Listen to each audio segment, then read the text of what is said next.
ஓட இப்ப ஒரு வேலையா கடைக்கு போறேன். அதுக்குள்ள சாமான கழுவி ஒட்டடிச்சு விடு. எப்படியோ ஆயுத பூஜனைக்கு வேலை அடிச்சாச்சு. குளிச்சுட்டு வந்து உட்காந்தாச்சு. எங்கடா அமைதியார் எப்ப கேட்கல அழிக்க வேலையை முடிச்சுக்கான குளிச்சுட்டு உட்காந்துருக்கேன்.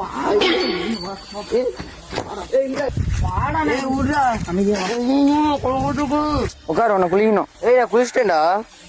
சரி இருந்தாலும் பரவாயில்ல, வா பட்டு உடம்பு தண்ணி நான் தொடச்சு விடுறேன். எதுக்குடா? ஏய் சும்மா நில்றா. ஏய் எங்க தலைய காமிக்கிற, மூஞ்ச காமி. ஐயோ ஏய் விட்றா.